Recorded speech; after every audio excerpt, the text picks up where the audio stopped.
Hi, I'm Brian Mullin, and this is Force the Line. Now, 1 year ago today, there was no doubt in my mind that this is a model of the world in which we live. Little did I know that a month later, I would stumble onto flat Earth theory, which sounds ridiculous when you first hear it. Flat Earth, the whole idea is, you're going to fall off the edge. We were taught in school that the silly ancients believed that the Earth was flat, and that Columbus sailed to America and basically proved that it was a ball. I mean, that's what I was taught as a kid. And so I started seeing these flat Earth videos popping up constantly on YouTube, and started seeing some chat about it on the internet. And I just started thinking to myself, this is ridiculous. I was always a huge nerd when I was a kid. I watched all the Star Treks, Next Generation, Deep Space Nine, Voyager, all that stuff. Loved Star Wars. Played a ton of video games. Star Wars X-Wing is still one of my all-time favorite video games. And so the idea that there's that we're not a spinning ball in space, kind of really threw me off. There's no planets out there. It's not what we think it is. I'm just like, this is ridiculous. I'm going to prove this wrong. So I set out to do so. One of the things that caught my attention about flat Earth theory was that we can see things much farther away than we should be able to if the surface of the Earth is curved, if based on a curvature or a circumference of 25,000 miles. So, first thing I did, I got some binoculars. I drove over to Cape Canaveral, because I live very close there, just to bring some irony into it as well. And I started to lay down on the beach and look at things that were 6-7 miles away to the north. I looked at the port of Canaveral, at the beach that juts out a little bit from the beach south of it, and I could see it. I could see the waves washing up on it, and based on a sphere with a circumference of 25,000 miles, that shouldn't be possible. I found the Flat Earth community. A man named Michael Conkey came up with this chart. Very good chart. So this is a great contribution to the world, in my opinion, to get an idea of how much drop there should be from level view. Okay? To help you visualize what this is saying is, if you were to draw in AutoCAD or any other drafting software, MicroStation or anything else, a circle with a radius of 3,959 miles, and then draw a line tangent to that circle,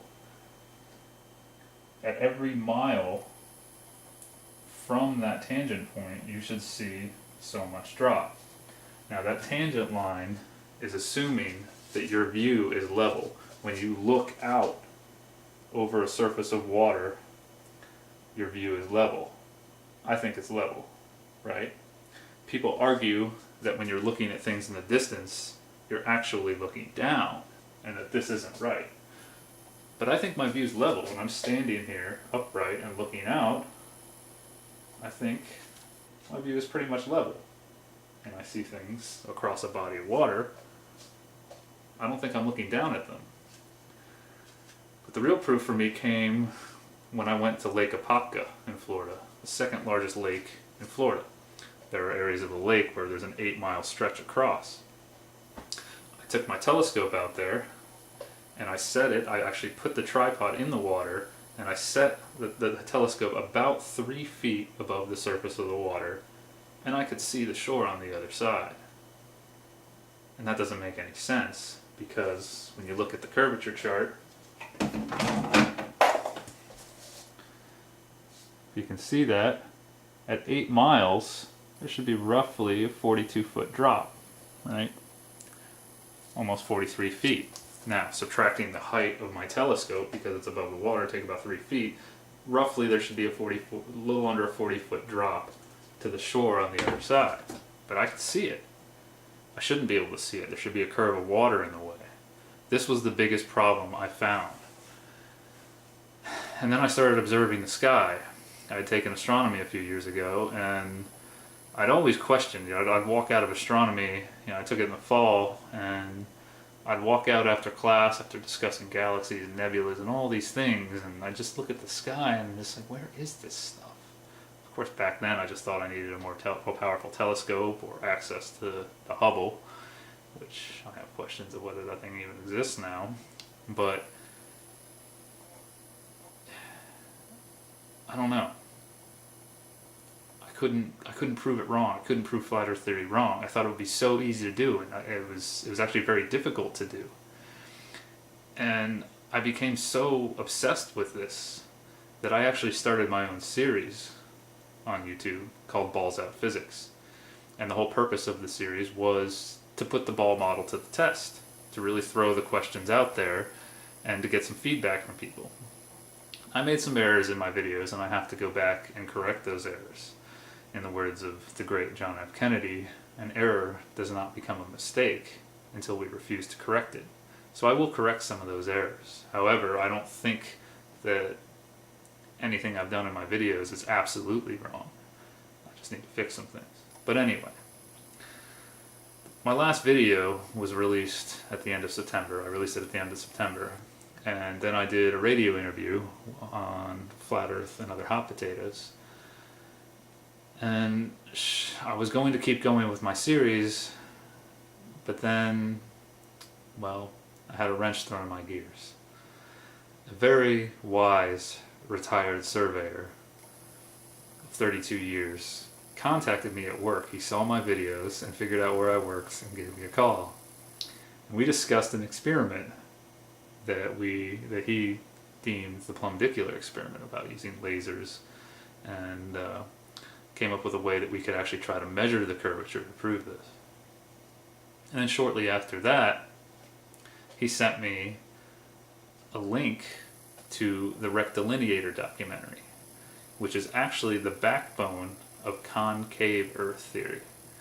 Concave Earth basically is the theory that we do live in a sphere. In a sphere. We're on the inside of the sphere, and that the Earth curves up away from us. And we just can't see the curve because of an optical illusion. I looked into this some too. And right now, I'm not going to say that the Earth is a convex sphere, which is this model, that the Earth is flat, or that the Earth is concave. At the moment, I really don't know. The only thing I do know is that I can see things farther away that I should be able to. And observing the celestial bodies with my telescope and watching the sun and the moon, I'm having a really tough time believing that they're that far away. You know, the sun and the moon move through the same path in the sky. Without being told that the sun is 93 million miles away and that we are rotating and that's what makes it go through our sky, you could never conclude that. That's why the ancients thought that the Earth was flat and that we live in a geocentric world, meaning that everything revolves around us. Okay? Something to keep in mind. A Major League Baseball player steps up to the plate. Pitcher throws the ball, 90-mile-per-hour fastball. That batter can see that ball so well that he can hit it with his bat. And then an outfielder can tell from the sound and the sight of that ball that it's going to go over his head. So he starts running backwards. He runs backwards fast enough to jump up against the wall in the outfield and make a game-winning catch. He saw that ball leave the bat and was able to catch it. This happens all the time. Just go watch some baseball games or go watch some montage videos of amazing MLB catches on YouTube. Those same two players, observing the moon and the sun, would not be able to conclude that one is going around us and we are going around the other just from observing them. They have to be told so. People say our eyes trick us. We can't trust our eyes. NASA says this. All three theories, flat Earth, convex sphere, and concave sphere, are all saying that we are seeing illusions, or it's our perception, or there's vanishing points. Basically, we can't trust our eyes. But baseball players can hit baseballs. My high school physics teacher actually used to say that one of the most amazing things about this world was that an outfielder can judge where a ball is going to go and catch it. I like to think I had the greatest physics teacher ever. Some of the people that went to high school with me might agree, because he was a great teacher. Maybe we're a little biased, but he was awesome. So anyway, I saw the rectilineator documentary, and the experiment is very good. It seems good. It was done in the late 1800s in Naples Beach, Florida. Posted a link down below in the description. You can watch it. And so I started thinking about this. How can we do this easier? Because the experiment requires a lot of beach, and it requires the surface of water. Because the theory is that the surface of water must follow the shape of the Earth, whether it's flat, concave, or convex. Water has to contour to it. You know, if these pictures from space are real, which we don't really have any pictures for space. Another thing I should throw in there, you can look this up. All of the images we have from space are actually composites. NASA admits to this. It's no big secret that they piece these things together, which is very surprising. Why can't we just get a picture and a video of it? I don't know. Unless you want to believe that the 1990 Galileo footage is real, even though the clouds remain stationary for a full 360 degree spin. I mean, that can't be possible. But I mean, that's 24 hours. But anyway, everybody's arguing over this. Well, not everybody, but the flat Earth community, concave community. I got really into this, and I also got really turned off by it, because people are starting to fight with each other over this. Human beings are fighting over their world, their home. I got kind of turned off by the flat Earth community because there's a Facebook group called Spherical vs. Flat Earth, and you know, people come in who believe that they live on a spinning ball, and they start asking questions, and they're suddenly bombarded by memes and comments that are just off the wall, kind of disrespecting the people that are asking these questions. And I'm just thinking to myself, you know, you flat earthers, you used to think you lived on a spinning ball too.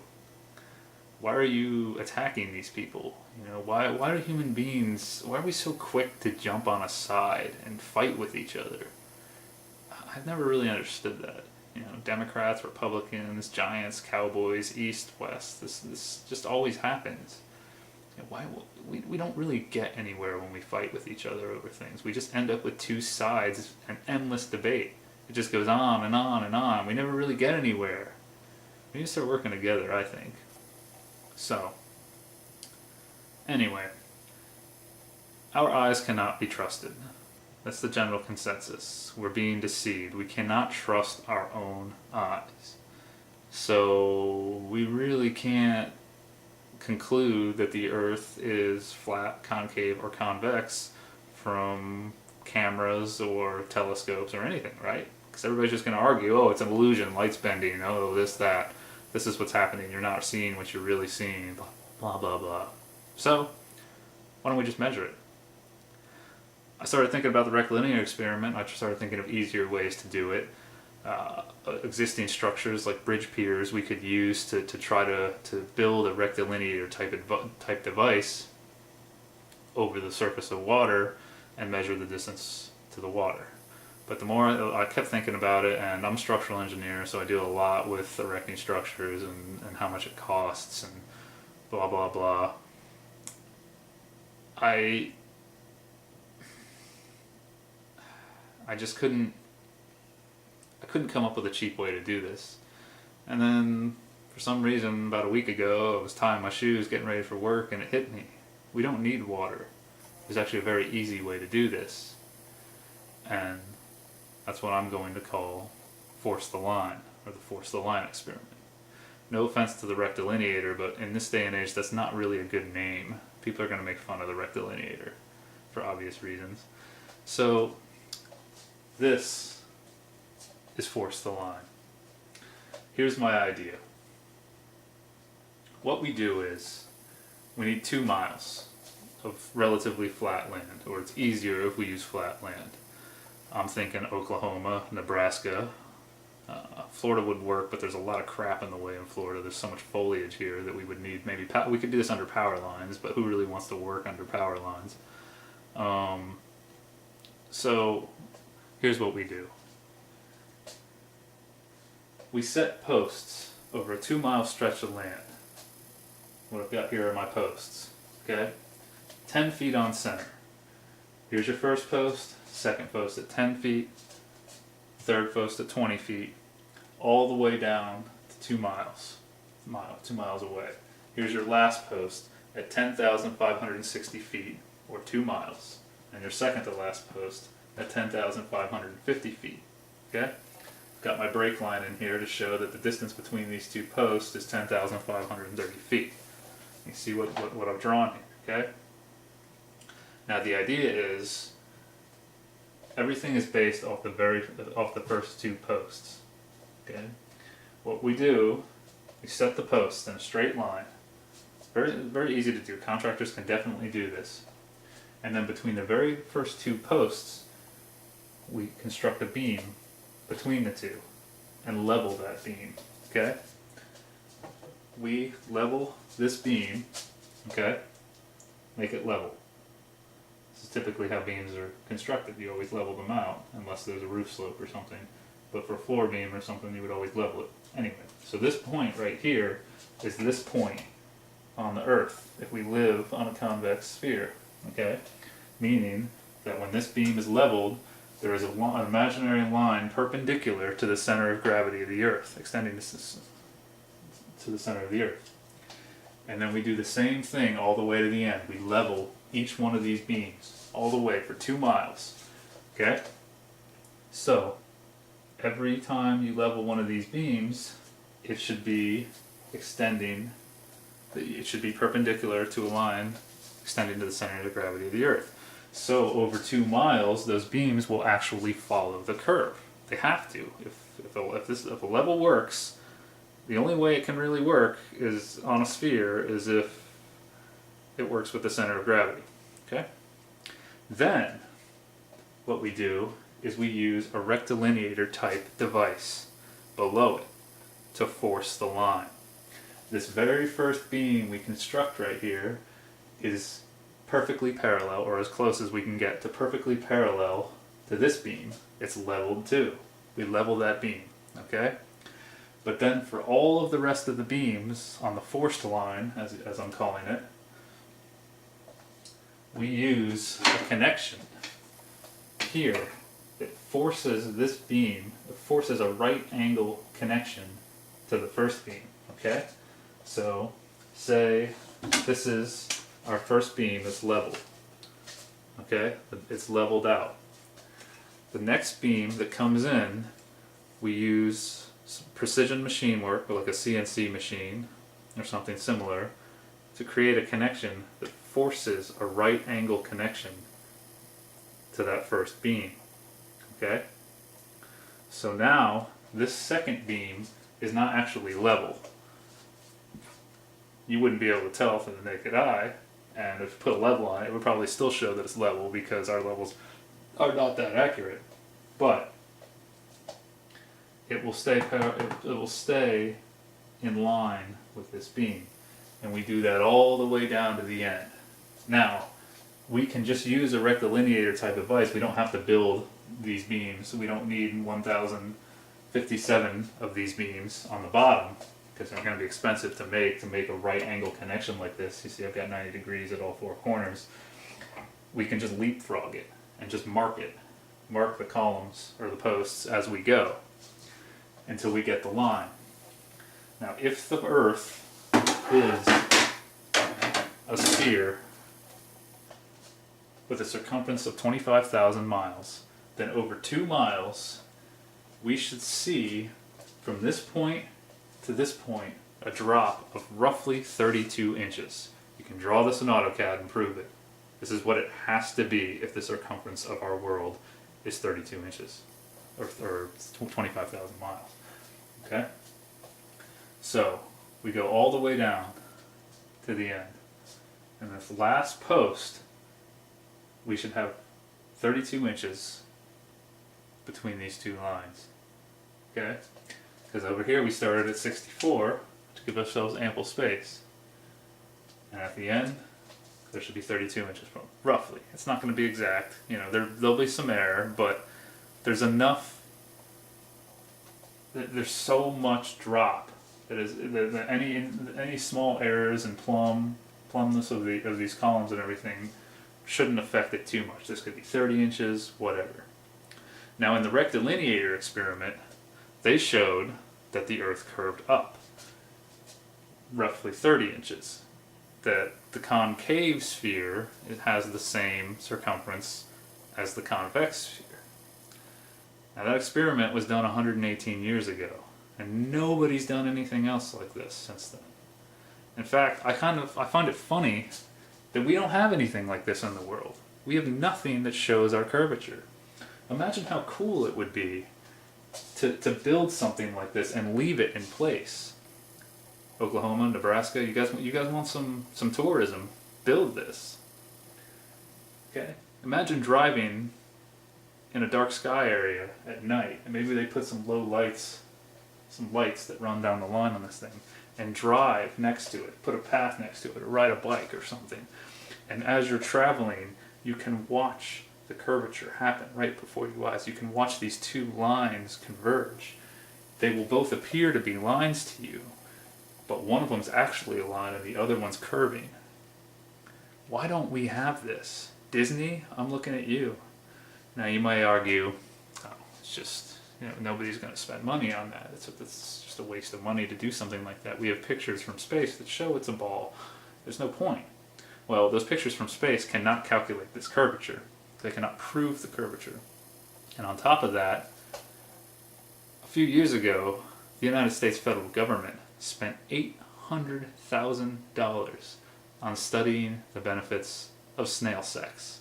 Seriously. Now, I'm all for studying our world, but I'm more interested as a tax-paying citizen in the curvature of my world than I am in snail sex.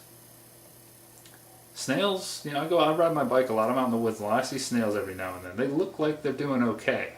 I don't think we need to study their sexual habits.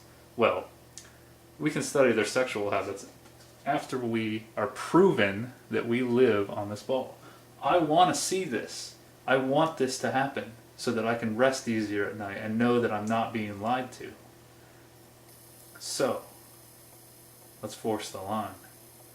I ran some rough numbers, and if we assume that all these members are 10 feet long, forgetting the rectilineator, just the top line and the posts, let's assume they're all 10 feet long, and that they're all structural steel, and they weigh 10 pounds per foot.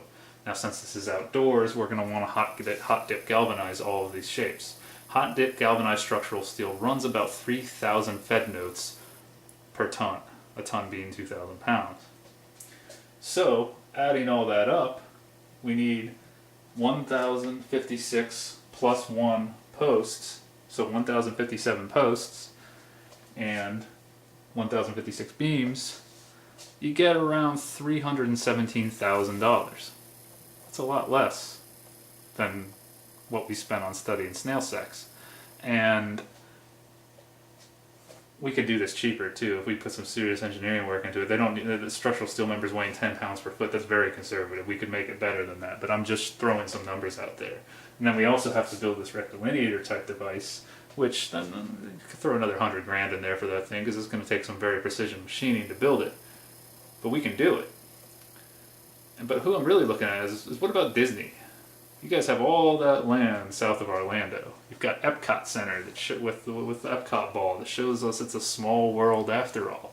Show us how small it is. Why don't we have this? Why don't we have this? I don't know.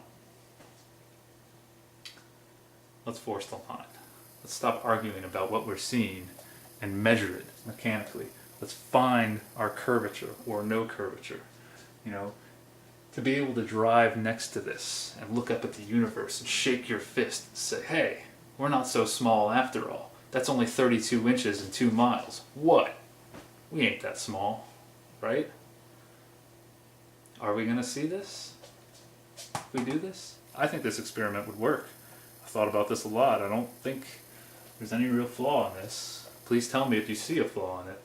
But I think that this simple tool that we've been using for a very long time can show us the truth.